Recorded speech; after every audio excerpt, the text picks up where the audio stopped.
ఆకాశం టీవీకి స్వాగతం. పంజాబ్ కోర్ట్ కాంప్లెక్స్ లో పేలుడు, ఇద్దరు మృతి. పంజాబ్ లో లుధియానాలోని కోర్టు కాంప్లెక్స్ లో అకస్మాత్తుగా పేలుడు సంభవించింది. ఈ ఘటనలో ఇద్దరు మృతి చెందగా 4 వ్యక్తులకు గాయాలయ్యాయి.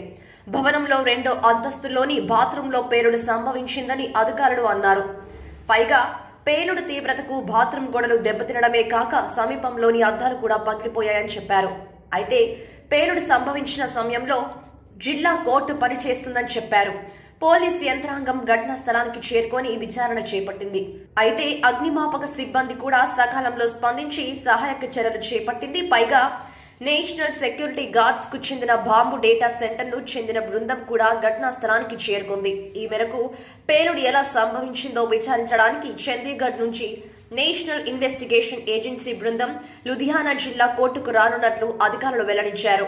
ఈ క్రమంలో పంజాబ్ మాజీ ముఖ్యమంత్రి అమరీందర్ సింగ్ పంజాబ్ పోలీసులను ఈ ఘటన గురించి సత్వరమే విచారణ చేపట్టాలని ట్విట్టర్లో కోరారు. అంతేకాదు పంజాబ్ ముఖ్యమంత్రి చరణ్జీత్ సింగ్ చన్నీ సంఘటన స్థలానికి వెళ్లి పరిస్థితిని సమీక్షించనున్నారు. ఈ మేరకు చన్నీ మాట్లాడుతూ ఎన్నికలు సమీపిస్తున్న తరుణంలో కొన్ని పంజాబ్ వ్యతిరేక శక్తులు శాంతి భద్రతలకు విఘాతం కలిగించేందుకు ప్రయత్నిస్తున్నారన్నారు.